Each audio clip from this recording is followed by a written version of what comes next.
Hello friends, hope सब बढ़िया होंगे। तो आज हम करेंगे एसिड बेस एंड सॉल्ट का पार्ट 5। आज हम पढ़ेंगे सॉल्ट के बारे में। किसके बारे में पढ़ेंगे? सॉल्ट के बारे में। हमने एसिड और बेस के बारे में पढ़ लिया, अब हम पढ़ेंगे सॉल्ट के बारे में। देखो, जो सॉल्ट है वो कैसे बनता है? जब एसिड और बेस रिएक्ट करते हैं तो हमारा सॉल्ट बन जाता है और हमारा वाटर बनता है। सॉल्ट और वाटर बनता है, ठीक है। अब देखो, सॉल्ट बेसिकली दो मेथड से बन रहा है, ठीक है। एक तो है partial replacement and another one is complete replacement. Complete replacement. देखो, पार्शियल रिप्लेसमेंट का क्या मतलब है? सपोज ये है, एक रिएक्शन लिखते हैं हम।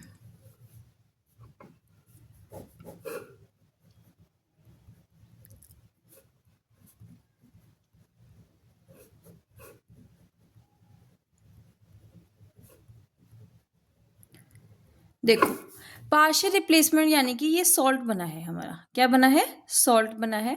ये हमारा जो एसिड था, एसिड में से कंप्लीट जो हाइड्रोजन है वो नहीं निकली। कंप्लीट हाइड्रोजन नहीं निकली, हमारा एक हाइड्रोजन बच गया जो सॉल्ट के फॉर्मेशन में हेल्प कर रहा है। तो ये क्या होगी? पार्शियल रिप्लेसमेंट होगी। क्या होगी? Partial replacement. कंप्लीट रिप्लेसमेंट अगर हमने करनी है तो कैसे होगी?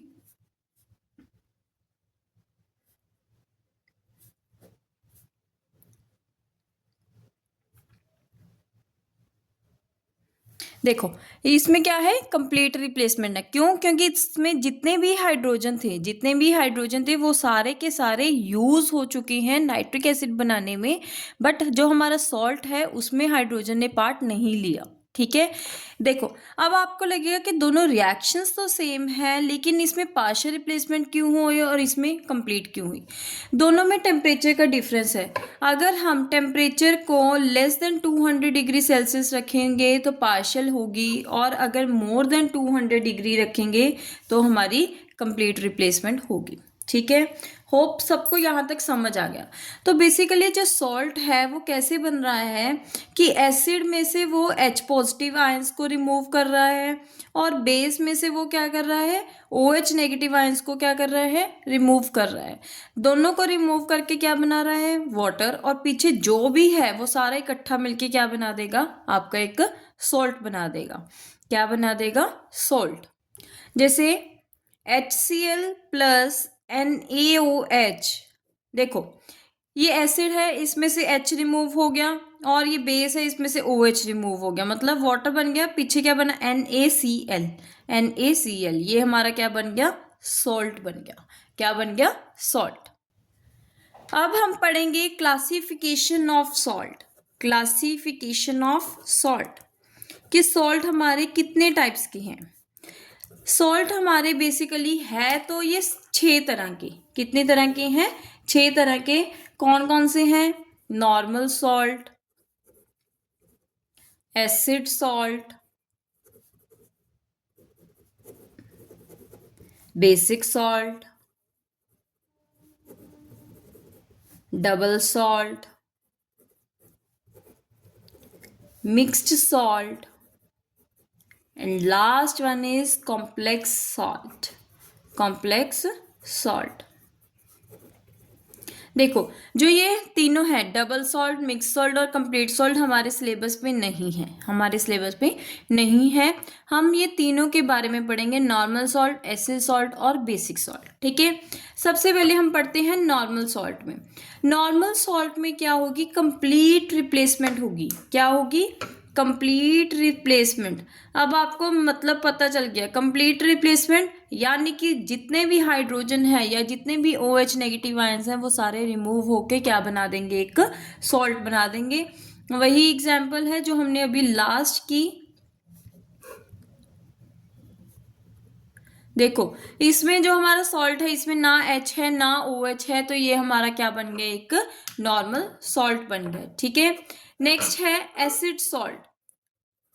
क्या है? Acid salt. अब देखो, हमने सॉल्ट में एसिड का क्या, अगर एसिड है तो एच होना ज़रूरी है, एच होना ज़रूरी है। तो इसकी क्या करेंगे, पार्शियल रिप्लेसमेंट करेंगे। क्या करेंगे, पार्शियल रिप्लेसमेंट। अगर इसकी कंप्लीट रिप्लेसमेंट हो जाएगी तो वो तो नॉर्मल बन जाएगा क्योंकि इसमें से एच रिमूव हो जाएगा, लेकिन हमें एसिड सॉल्ट बनाना है तो हमें एच चाहिए, तो हम इसमें क्या करेंगे, पार्शियल रिप्लेसमेंट करेंगे। इसकी एग्जाम्पल क्या है, H2SO4 plus NaCl less than 200 degree Celsius, less than 200 degree Celsius, तो क्या बनेगा, NaHSO4 प्लस HCl। और एक बात, जब भी हमारा एसिड सॉल्ट बनेगा तो उसमें हमारा जो एसिड है वो साथ में जरूर निकलेगा, एसिड जो है हमारा साथ में जरूर निकलेगा। ठीक है, तो देखो ये जो हमारा सॉल्ट है इसमें H है, तो ये कौन सा सॉल्ट हुआ, एसिड सॉल्ट। कौन सा हुआ, acid salt. Next one is basic salt. क्या है, बेसिक सॉल्ट। अब देखो हमने बेस बनाना है तो इसकी भी क्या होगी, पार्शियल रिप्लेसमेंट। क्या होगी, पार्शियल रिप्लेसमेंट। अब पार्शियल रिप्लेसमेंट है तो इसमें क्या होंगे, हमारे OH ग्रुप होगा। क्या होगा, OH ग्रुप। देखो MgOH ट्वाइस प्लस HCl मिलके क्या बनाएंगे, MgOHCl plus water, plus water. देखो अब इसमें OH आ गया तो ये कौन सा सॉल्ट हुआ, बेसिक सॉल्ट।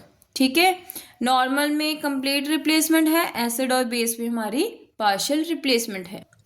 अब हम पढ़ेंगे मेथड ऑफ प्रिपरेशन। क्या पढ़ेंगे, मेथड ऑफ प्रिपरेशन, कि हम सॉल्ट को कैसे कैसे बना सकते हैं। ठीक है, ये पढ़ने से पहले हमें ये पता होना चाहिए कि जो सॉल्ट है ना वो दो तरह के होते हैं, one is soluble salt and another one is insoluble salt. Soluble यानी कि वो हर चीज में डिजॉल्व हो जाए, ठीक है। इनसॉल्युबल वो किसी भी चीज में डिजॉल्व ना हो, ठीक है। तो अब हम पहले मेथड ऑफ प्रिपरेशन पढ़ेंगे सॉल्युबल सॉल्ट्स का। किनका पढ़ेंगे, सॉल्युबल सॉल्ट्स का। इसमें सबसे पहले है डायरेक्ट कॉम्बिनेशन। डायरेक्ट कॉम्बिनेशन, देखो नाम से ही पता चल रहा है, सिंपल क्या करें, कंबाइन करें तो वो क्या बन जाएंगे, सॉल्ट बन जाएंगे। जैसे Fe plus Cl2 gives rise to FeCl3, FeCl3। तो देखो डायरेक्ट हमने क्या किया, कंबाइन किया और हमारा क्या बन गया, सॉल्ट बन गया। ठीक है, अच्छा इसका अगला मेथड है डिस्प्लेसमेंट। डिस्प्लेसमेंट, देखो डिस्प्लेसमेंट नाम से पता चल रहा है, एक चीज को रिमूव करेगा। जैसे Zn plus H2SO4 give rise to ZnSO4 plus H2 gas, plus H2 gas. अब देखो इसने Zn ने क्या किया, सारा H रिमूव करके अपने आप को लगा लिया, तो ये क्या बन गया, displacement reaction. Next is decomposition reaction. Decomposition यानी कि टूटना, यानी कि टूटना। ठीक है, डीकम्पोजिशन में अगर हम करेंगे कार्बोनेट्स की डीकम्पोजिशन तो हमारे जो सॉल्ट के साथ साथ, सॉल्ट और वाटर के साथ साथ हमारी कार्बन डाइऑक्साइड गैस भी निकलेगी। और अगर हम करें सल्फाइड्स की, ठीक है, या फिर हाइड्रोजन सल्फाइड्स की, तो इसके साथ हमारी सल्फर डाइऑक्साइड निकल जाएगी। ठीक है, और अगर हम करें सल्फाइड की, किसकी, सल्फाइड की, तो हमारी कौन सी गैस निकलेगी, हाइड्रोजन सल्फाइड निकलेगी, हाइड्रोजन सल्फाइड निकलेगी। तो आपको ये जरूर याद होना चाहिए कि जहां भी कार्बोनेट्स की हम रिएक्शन कर रहे हैं वहां CO2 निकलेगी ही निकलेगी। जहां भी हम सल्फाइड या हाइड्रोजन सल्फाइड की कर रहे हैं वहां SO2 निकलेगी, और जहां हम सल्फाइड की कर रहे हैं वहां H2S गैस रिलीज होगी। ठीक है, नेक्स्ट इज न्यूट्रलाइजेशन मेथड, जो हम स्टार्टिंग से कर रहे हैं। क्या है, एसिड और बेस के जब हम रिएक्शन कराएंगे तो हमारा सॉल्ट और वाटर बनेगा। ठीक है, उसके बाद है अगर हम एल्कलीज के साथ इनकी रिएक्शन कराएं तो भी हमारा क्या बन जाएगा, सॉल्ट हमारे बन जाएंगे, सॉल्युबल सॉल्ट। ठीक है, अब हम पढ़ेंगे इनसॉल्युबल सॉल्ट्स के method of preparation. Insoluble salts के मेथड ऑफ प्रिपरेशन, इसमें सबसे पहले है डायरेक्ट कॉम्बिनेशन, वही जो हमने पहले की कि डायरेक्टली हम जब कंबाइन करेंगे तो हमारे क्या बन जाएंगे, सॉल्ट बन जाएंगे। ठीक है, दूसरा है double decomposition. Double decomposition, double decomposition का क्या मतलब है, देखो जो हमारी डिकम्पोजिशन थी उसमें क्या था कि हम सिर्फ एक को तोड़ रहे थे। डबल डिकम्पोजिशन को हम डबल डिस्प्लेसमेंट भी बोल सकते हैं। क्या बोल सकते हैं, डबल डिस्प्लेसमेंट। देखो जैसे BaCl2 की हमने रिएक्शन कराई H2SO4 से, किससे रिएक्शन कराई, H2SO4 से, तो क्या बनेगी BaSO4 plus HCl, BaSO4 plus HCl। देखो इसमें से Ba ने आके SO4 के साथ रिएक्ट किया और H ने जाके Cl के साथ रिएक्ट किया, तो हमारी रिएक्शन होगी। अब देखो दोनों चीजें टूटी, ये भी टूटा ये भी टूटा, तो आपस में जाके रिएक्शन हुई, तो इसे हम क्या बोलते हैं, डबल डिकम्पोजिशन। होप आपको जो ये मेथड ऑफ प्रिपरेशन है सॉल्ट्स के या क्लासिफिकेशन है समझ आ गई। अगर किसी को कोई भी डाउट है तो वो कमेंट बॉक्स में कमेंट कर सकता है। Please like, subscribe and